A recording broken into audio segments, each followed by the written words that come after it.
Hello, Mandishie. Michiecho Bibia, ya wapie ma Freeman Aka Freeman the storyteller. And any da edika or de Fremia. Subscribe my YouTube channel and I'm Freeman the storyteller. And I'm another channel so a friend Team Freeman Simple Home. So I'm on and na opese be a project be Ghana and also me ma ho akwankyere. Mo subscribe my YouTube channel na mama. Edamasi. And then masemo amede buy and they say the use of plastics in our homes. Said ye enipa you use plastics. Any microwave, any sanyoma no. Plastic ya de bia abrochire no won so omo ye waste management nti omo collect ni ade. Plastic ya de bia ewo wiase a ye use we fiefie mba bia na emomo no said ye wo de bekata duane so ne sanyoma no ya de a enye enti no se plastic kura no se u de share a form a even the form kura 1,000 years plastic no enya de be say se we obi a o de plastic kata waduane so a onua jai na enye ebi o ho a omo bo banchiam mefa so omo wo fufu a na omo de banchi any body esija so na omo de plastic kata so onua se wo yes ade we bia eye wana ukun ho ade a enye plastic ade bi wo mu a anase nneoma bi wo mu a enye good se nipa wo se ekowyem di sane oma ni nyina no wo de no aduane a ekowyem a ade bi a wankasa ekwakokun di omande hye yenhwe yi yemo sade wuro yi se omo de plastic ekatakata nnuane so ya ade a enye ena microwave so use so say would plastic ebehye microwave no wa hiti aduane na wadi ni sane oma no no so yade a enye se me kura menya nka microwave kura no munyu so bio wo de monye much research on microwave na mo behu effect a microwave eyema inipadua no wo de aduane hyem na se wo hiti a aduane ni nyina no ni nutrient ni nyina no o sa eku sa aduane no nti bo hu se America and other countries no bo hu so mo ta use microwave more passing o mo Europe nti bo hu se nipa bebre no yare bebre obisi ni sane o ma ni nyina di o mande hye yenhwe ni yi the use of microwave ubenya sa wo microwave e wo fi a totwene aduane ubetimi akanehye wo de agu pan na wakanehye a within 3 minutes okra aduane na ebe yehye se wo se meboa make research on microwave the effects are ewo emani pedua no nti nnuane nso a yede plastic akata so na ye friend say nipa bebre omo de plastic kura na omo hiti nneoma na omo de gu plastic mu aduane e hye na ode agu plastic mu uko Ghana koko nyina ne atene ade agu plastic mu nti yemmo saade wuro ise plastic ade a e hye bia no enisa wo yede odi gum na edipa no udi ade a enye nti no se unua bi anase wabusua anase wo ma edi aduane a ehye wodi egu plastic mu na omudi ade a enye wanso titi aduane gu plastic mu ma to bowl to bowl na kola ni nidi wo mu saa nso na se unua a mo wo Ghana omo hiti aduane omo de gugu plastic nneoma mu a enye koko eni ade a edigu plastic mu nyina ya ade a wo se yebohu dawuro a wo se nipa ne jai wo Ghana ho na nipa no bebre no omo ni nimdie enti no ena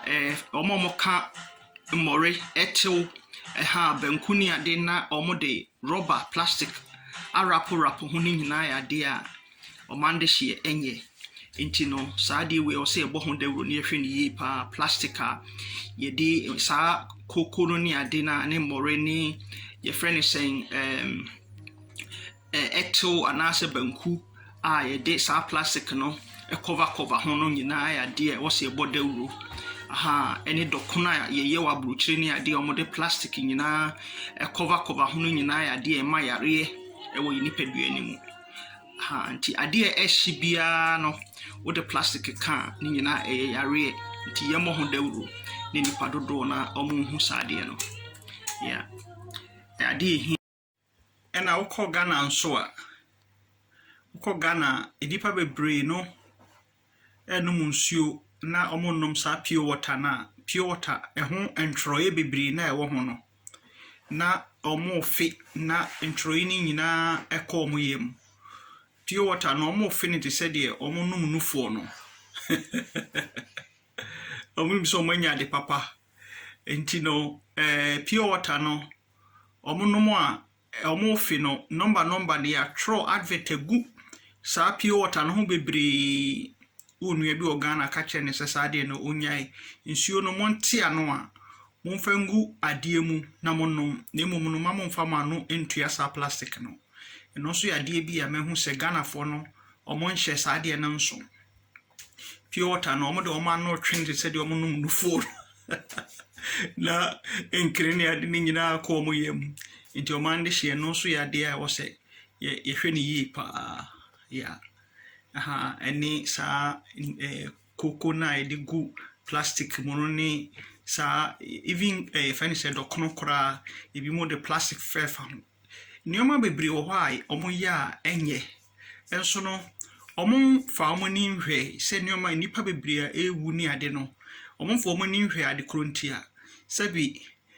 maami bi a wa mo ne bre yi otene kura ase ne ye de akohye ne se ono no ye beifu a na so ono no ye baby dina behra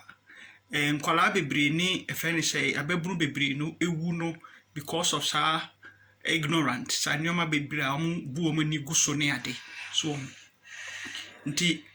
no ono mo a na ekoyem ntroye na e wo pure water no ho nyina koyem dokuna ye dia ye de plastic na akekere ho ne anoa na ye hyehyehye nti sa de ni nyina e very dangerous to mon share. Inti use of plastics no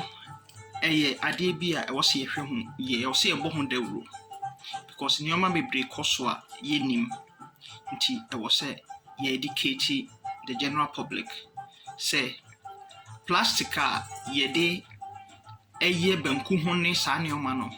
ene koko na ye de plastic gumu ne sa nioma ne aduane e hye ne nkwan e hye a ye de plastic no ade wose ye nyina ye mo ho dawuro onua mon share sa video yi ni ndro bia so me o video bi so I tattoo na me pese wo be hwe to the end Freeman the storyteller ni mon subscribe me YouTube channel na me o mande share na me other channel no so Team Freeman Simple Homes me da mo nyina ase bye bye o mande share oko sheshe ni ade agu robem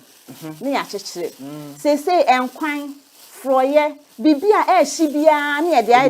ye de agu robem ama nipa no na nipa ne de kofie enti wode kono hu se sa chemical a ye fluorine na ye de ye rubber no esan se eye gaseous eye bi ne wote se gas no e poison waduane no enti wo didi no na wo no poison ne ka ho rubber mame cho rubber we abrofo na bi ye good obi wa ha te say rubber say yen fa de ehim mi to hwe kra ye di fruit na ato so ebi akwadu ebi abrobe ebi a watermelon bi wa ho anka bi a watwitwa bofre bi a wodi gum eno de ye noa eno ye yankopon nuane a wano adeda abin ansa na wo ye de wo kote iti enu se ne adigu robem anase ensu a enyu ene adigu robem na se wa ye nkwan hyehyehe ana afro ye hyehyehe ana emu bi ana chese apese hyehyehe de ye mfa ngu robem se wodi gumu pe edru na ye de ye rubber na ye de ewura aduane nim enti wudi aduane no na wudi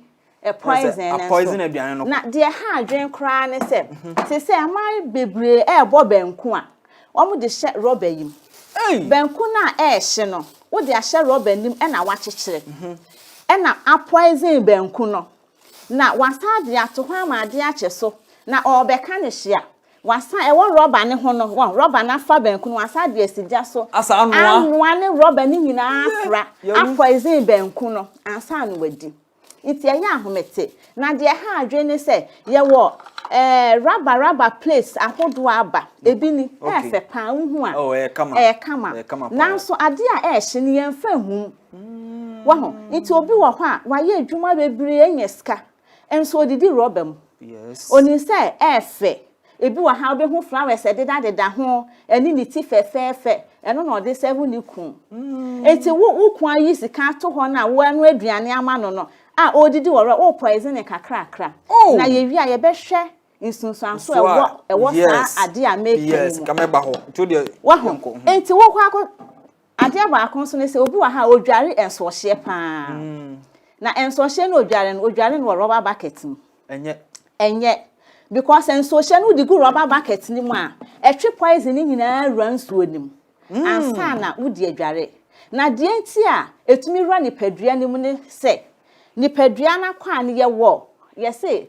pause wa ho e wo ye ho etokuntokuro nketenkete woni padua ni hu nyina efi ye trim ekoka ye na ase eti wodi enso hye na gu rubber bucket mu na wu dware no hu se fluorine na ewo rubber ni mu na ye den eno so ekowu mu kakra na ekowu mu kakra